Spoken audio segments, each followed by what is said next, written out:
Hello दोस्तों, मेरा नाम है अतुल सिंह चंदेल और आप सभी का स्वागत है देवांगन क्लासेस के ऑनलाइन प्लेटफॉर्म में। एमसीक्यू सीरीज़ के अंतर्गत आज से हम प्रारंभ करेंगे हिंदी का एमसीक्यू। देखो, कोई भी अगर आपको एग्ज़ाम फाइट करना है तो ऑब्जेक्टिव आपको बनाना बहुत ज़रूरी है। अब वो ऑब्जेक्टिव आप ऑफलाइन बनाओ या ऑनलाइन बनाओ, कैसा भी बनाओ, बट आपको ऑब्जेक्टिव प्रैक्टिस करना क्या हो जाता है, ज़रूरी हो जाता है। तो चलिए आइए आज का हमारा एमसीक्यू सीरीज़ हम प्रारंभ करते हैं। पहला प्रश्न, हिंदी में कितने सर्वनाम होते हैं? 10, 8, 11 की 5? ठीक है, अपना उत्तर प्रस्तुत कीजिए। चलिए, इसका सही उत्तर क्या हो जाएगा? सी 11। हिंदी में कितने सर्वनाम होते हैं? 6। हिंदी में सर्वनाम, तो हिंदी में सर्वनाम की संख्या कितनी होती है? 6। और अगर आपके पास 6 ऑप्शन नहीं है तो दूसरा क्या बोल सकते हो? 11। तो वो 6 सर्वनाम पहले कौन कौन से होते हैं उसके बारे में मैं चर्चा कर लेता हूँ। पहला सर्वनाम क्या कहलाता है? पुरुषवाचक सर्वनाम। दूसरा सर्वनाम क्या कहलाता है? निश्चयवाचक सर्वनाम। तीसरा सर्वनाम क्या कहलाता है? अनिश्चयवाचक सर्वनाम। चौथा क्या कहलाता है? संबंधवाचक सर्वनाम। पांचवे की बात करूं तो पांचवा क्या कहलाता है? प्रश्नवाचक सर्वनाम। और छठवा व अंतिम क्या कहलाएगा? निजवाचक सर्वनाम।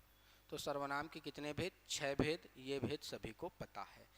लेकिन जो सर्वनाम का दूसरा 11 भेद है ना, वो इन सर्वनाम की किसके आधार पे है? पहचान के आधार पे। ठीक है, तो उसको भी देख लेते हैं 11 भेद कौन कौन सा है। पुरुषवाचक सर्वनाम को हम 3 भाग में बांटते हैं। सबसे पहले क्या कहलाएगा? उत्तम पुरुष। दूसरा वाला क्या कहलाता है? मध्यम पुरुष। तीसरा वाला क्या कहलाता है? अन्य पुरुष। तो सभी सर्वनाम के एक एक दो दो पहचान को हम शामिल करते हुए चलेंगे। उत्तम पुरुष का एक ले लेते हैं हम, क्या? मैं। ठीक है, उत्तम पुरुष का एक पहचान हम क्या ले लेते हैं? मैं। मध्यम पुरुष का हम एक पहचान ले लेते हैं, क्या? तू। अन्य पुरुष का पहचान ले लेते हैं हम, क्या? यह और वह। इन दोनों को शामिल कर लेते हैं और यही यह और वह किसमें प्रयोग होता है? निश्चयवाचक में। तो एक बार शामिल कर लिए तो दोबारा इसको नहीं गिनेंगे। ठीक है, अभी कितना हुआ? मतलब 1, 2, 3, 4। नेक्स्ट, अनिश्चयवाचक का पहचान है क्या? कोई और कुछ। इसको भी शामिल कर लेते हैं, कोई और कुछ। संबंधवाचक का पहचान है क्या? जो और सो। तो इन दोनों को भी अलग से शामिल कर लेते हैं। अगला, प्रश्नवाचक का पहचान है कौन और क्या। इन दोनों को भी शामिल कर लेते हैं। निजवाचक का पहचान है क्या? आप। इसको भी हम क्या कर लेते हैं? शामिल कर लेते हैं। तो एक बार काउंट करें, क्या कितना हुआ? 1, 2, 3, 4, 5, 6, 7, 8, 9, 10 और 11। तो ये सर्वनाम के 11 भेद। ठीक है, तो अगर आपके पास ऑप्शन में 6 नहीं है तो आपका उत्तर क्या होगा? 11। ठीक है, चलिए आगे बढ़ते हैं।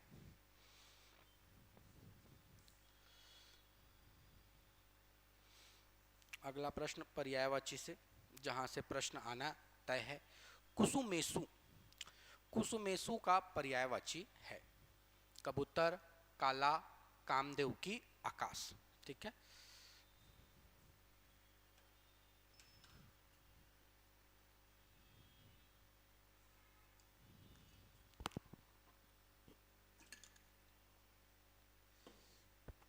चलिए इसका सही उत्तर क्या हो जाएगा? कामदेव। देखिए, कामदेव किसे कहा जाता है? इच्छा के देवता। इच्छा या आप क्या बोल सकते हो? कामना के देवता, उसे ही क्या कहा जाता है? कामदेव। ठीक है, कामदेव के पास एक धनुष है। कामदेव के पास एक धनुष है और उस धनुष का निर्माण किससे हुआ है? पुष्प से हुआ है। ऐसा एक धनुष बना दिया मैं, धनुष की भांति आकृति दिख रही है ना भाई, ठीक है। तो कामदेव का जो धनुष है उसका निर्माण किससे हुआ है? पुष्प से या फूल से हुआ है। मतलब कामदेव के पास अनेक प्रकार के क्या हैं? पुष्प। कामदेव के पास अनेक प्रकार के क्या है? पुष्प। और अनेक प्रकार के पुष्प होने के कारण ही इन्हें हम पुष्पों का क्या बोल देंगे? स्वामी। और स्वामी शब्द का अर्थ कौन देता है? ईश। और पुष्प को क्या बोल दिया जाता है? कुसुम। पुष्प को क्या बोल दिया जाता है? कुसुम। तो कुसुम धन इस मिलकर क्या बन जाएगा? कुसुमेषु। तो बस यही तो है हमारा कामदेव का पर्यायवाची क्या? कुसुमेषु। क्लियर हुआ? यहाँ पे ये वाला सा है ना, थोड़ा सा गलती हो गया, कुसुमेषु। ठीक है, चलिए आगे बढ़े।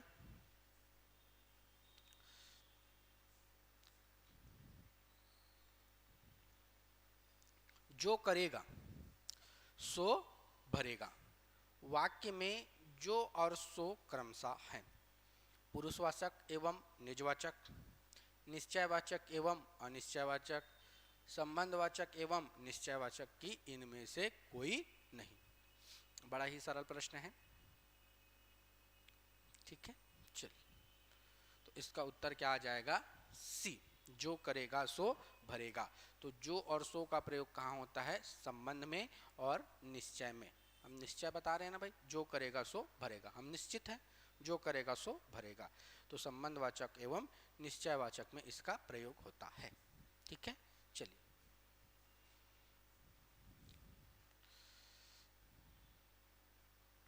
उर्दू का उपसर्ग है बिन चौ बे की उन, ठीक है।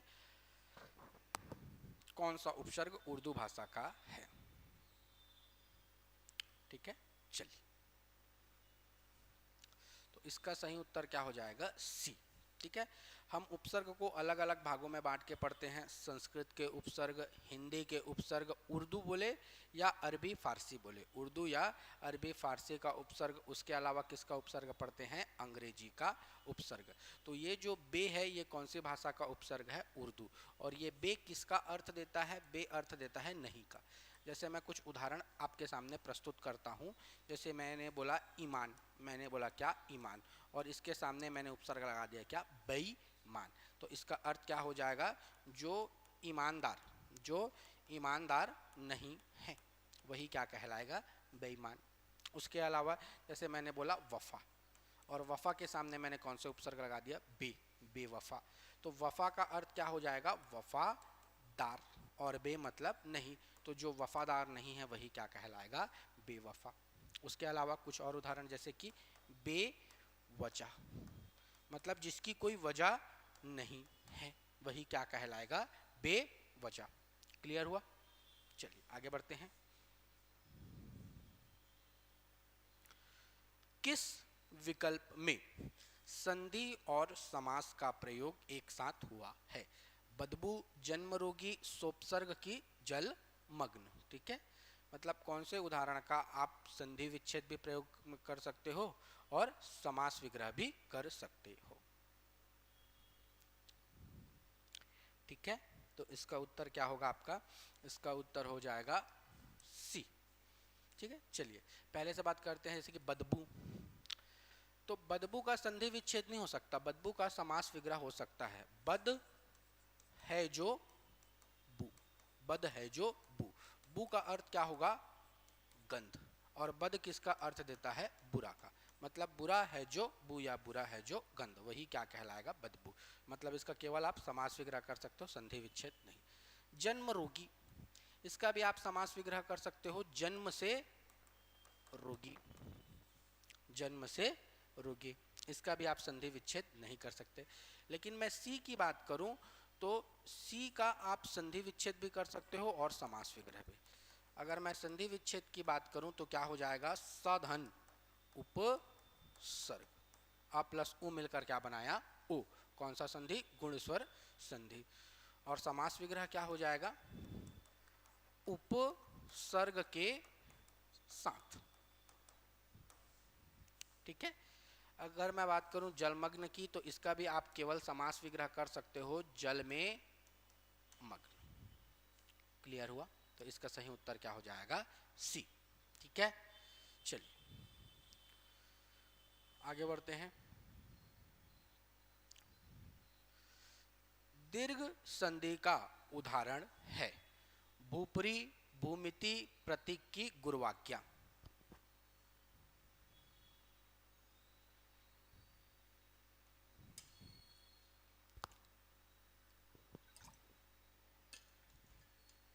चलिए इसका सही उत्तर क्या हो जाएगा? इसका सही उत्तर हो जाएगा 1, 2 और 3, मतलब सी। देखते हैं भूपरी, सबसे पहले हम लोग लेते हैं भूपरी। बड़ा ऊ है, मतलब कौन सा संधि? दीर्घ स्वर संधि। अगर इसका मैं संधि विच्छेद करूंगा तो क्या हो जाएगा? भूधन ऊपरी। क्या हो जाएगा? भूपरी। ठीक है, मतलब इसका आप संधि विच्छेद कर सकते हो। दूसरा लेते हैं भूमिति। भूमिति, बड़ा ई है, मतलब कौन सा संधि? दीर्घ स्वर संधि। संधि विच्छेद करेंगे तो क्या हो जाएगा? भूमिधन इति। क्या हो जाएगा? भूमिधन इति, मतलब ये भी दीर्घ संधि का उदाहरण है। प्रतीक, प्रतीक बड़ा ई है, मतलब ये भी क्या है? दीर्घ स्वर संधि। संधि विच्छेद कैसे कर सकते हैं? प्रति धन एक, मतलब ये भी दीर्घ संधि का उदाहरण है। अगले उदाहरण की ओर बढ़ते हैं, गुरुवाक्या। तो सबसे पहले तो इसको लिख लो एग्जैक्ट, गुरुवाक्या। ये कौन सा संधि है? यण स्वर संधि। व से पहले वाला वर्ण, व से पहले वाला वर्ण अगर आधा रहे तो वो क्या कहलाता है? यण स्वर संधि। इसको काट देंगे और ये क्या बन जाएगा? व से पहले वाला वर्ण ऊ में बदल जाता है और व में कौन सा स्वर है? आ, और आगे के शब्द को एज इट इज लिख देते हैं। तो गुरु धन आज्ञा, गुरुवाक्या, मतलब ये कौन से संधि का उदाहरण है? यण स्वर संधि का। तो इसका सही आंसर क्या हो जाएगा? 1, 2 और 3, मतलब सी। ठीक है, चलिए ये पूछा गया क्वेश्चन है, किसी एग्जाम में पूछा गया था व्यापम के। सहस्त्र किस प्रकार का विशेषण है? परिमाणवाचक, सार्वनामिक विशेषण, संख्यावाचक की गुणवाचक? ठीक है, तो चलिए इसका सही आंसर क्या हो जाएगा? सी, संख्यावाचक। ठीक है, तो सबसे पहले तो आपको सहस्त्र का अर्थ जानना है। जो सहस्त्र है इसका अर्थ क्या होता है? हजार। 1000 के लिए हम किसका प्रयोग करते हैं? सहस्त्र शब्द का। ठीक है, और हजार किसको दर्शा रहा है? संख्या को। तो ये क्या हो जाएगा? संख्यावाचक विशेषण का उदाहरण हो जाएगा। तो इसको वही बना पाएगा जिसको सहस्त्र का अर्थ पता है, नहीं पता है तो आप नहीं बना पाओगे।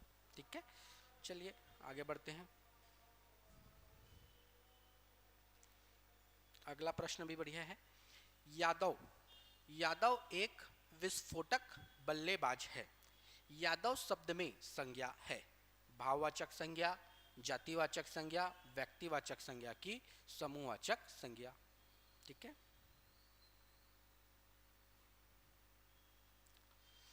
तो इसका सही आंसर क्या होगा? व्यक्तिवाचक संज्ञा, सी। ठीक है ना, यादव में कौन सा संज्ञा है? व्यक्तिवाचक संज्ञा। जैसे कि मैं कुछ और उदाहरण आपके सामने प्रस्तुत करता हूं, अगर ये आपको क्लियर नहीं हुआ होगा तो। ठीक है, जैसे कि यादव की जगह मैं बोल देता कोहली। यादव की जगह मैं क्या बोल देता? कोहली एक विस्फोटक बल्लेबाज है। कोहली एक विस्फोटक बल्लेबाज है, तो आप समझ गए मैं किसके बारे में बात कर रहा हूँ? विराट कोहली का। मतलब यहाँ पे व्यक्ति विशेष का क्या हो गया? वर्णन हो गया, तो वो क्या कहलाएगा? व्यक्तिवाचक संज्ञा। उसी प्रकार से एक उदाहरण और प्रस्तुत करता हूँ, जैसे कि नेताजी। नेताजी का जय हिंद, नेताजी का जय हिंद का नारा गूंजता रहा। आराम से समझिएगा, नेताजी का जय हिंद का नारा गूंजता रहा। तो नेताजी में कौन सी संज्ञा है? तो नेताजी में कौन सी संज्ञा हो जाएगी? व्यक्तिवाचक संज्ञा। क्यों? जैसे ही मैंने नेताजी बोला आपका ध्यान सीधा किधर गया? सुभाष चंद्र बोस की ओर। तो व्यक्ति विशेष का वर्णन हो गया ना। ठीक है, तो बस उसी तरीका से ये भी है। यादव एक विस्फोटक बल्लेबाज है, तो जैसे ही मैं यादव बोला व्यक्ति विशेष की ओर आपका ध्यान गया, मतलब क्या हो जाएगा? व्यक्तिवाचक संज्ञा। ठीक है, चलिए आगे बढ़ते हैं।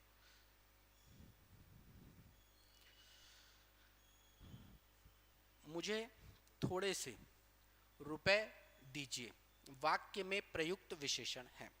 गुणवाचक विशेषण, सार्वनामिक विशेषण, परिमाणवाचक विशेषण की संख्यावाचक विशेषण। ये प्रश्न थोड़ा ऐसे कर ले रहा मैं, ठीक है। सभी का उत्तर आना चाहिए भाई, बड़ा ही सरल प्रश्न है।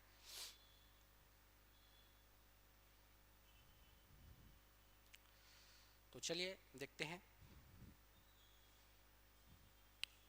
इसका उत्तर हो जाएगा क्या, संख्यावाचक विशेषण डी, ठीक है। चलिए थोड़ा सा मैं चर्चा करता हूं इस पर। देखो,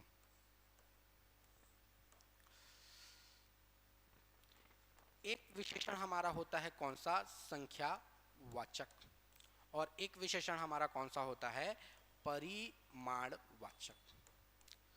दोनों का दो प्रकार है, एक निश्चित और एक कौन सा प्रकार, अनिश्चित। और इन दोनों के अनिश्चित वाले भाग में कौन से शब्द का प्रयोग होता है, कुछ, अल्प, थोड़ा, अधिक, बहुत, इन शब्दों का यहाँ पे क्या होता है, प्रयोग होता है, ठीक है। तो अब हम पहचान कैसे करेंगे कौन सा संख्यावाचक है और कौन सा परिमाणवाचक है। तो दोनों के पहचान के लिए एक तरीका बता रहा हूं। जिस वस्तु को आप गिन सकते हो, जिस वस्तु को आप गिन सकते हो वो किसका उदाहरण हो जाएगा, संख्यावाचक विशेषण का। और जिस वस्तु को आप गिन नहीं सकते, काउंटिंग नहीं कर सकते, वो किसका उदाहरण होगा, आपका परिमाणवाचक का। तो जैसे कि यहाँ पे क्या बोला था, थोड़े से रुपए। तो रुपए को आप क्या गिन सकते हो क्या, हाँ, रुपए को हम गिन सकते हैं, तो वो क्या हो जाएगा, संख्यावाचक विशेषण। एक और उदाहरण प्रस्तुत करता हूं, जैसे मैं बोलूंगा थोड़ा पानी चाहिए। अब मैं बोलूंगा इस थोड़े में कौन सा विशेषण है, तो थोड़ा के बाद कौन सा शब्द है, पानी। क्या आप पानी को गिन सकते हो क्या, नहीं, तो ये कौन सा हो जाएगा, आपका परिमाणवाचक विशेषण। क्लियर है, ठीक है। चलिए आगे बढ़ते हैं। ये आज का हमारा अंतिम प्रश्न, ठीक है। चलिए, समाचार पत्र में अनोखी घटना छपी है, उक्त वाक्य में विधेय का अंग चयन कीजिए। पहला है समाचार पत्र, दूसरा है समाचार पत्र में, तीसरा है अनोखी घटना छपी है, और चौथा है अनोखी घटना, ठीक है। ये भी बड़ा सरल प्रश्न है, ठीक है। तो इसका उत्तर क्या होगा, सी, अनोखी घटना छपी है, ठीक है। वाक्य, डायरेक्ट क्वेश्चन पूछता है वाक्य के अंग। तो वाक्य कितने अंगों से मिलकर बनता है, वाक्य कितने अंगों से मिलकर बनता है, 2 अंगों से मिलकर बनता है। वाक्य का एक अंग क्या कहलाता है, उद्देश्य। वाक्य का एक अंग क्या कहलाता है, उद्देश्य, और वाक्य का एक अंग क्या कहलाता है, विधेय। उद्देश्य की परिभाषा क्या बनेगी, जिसके बारे में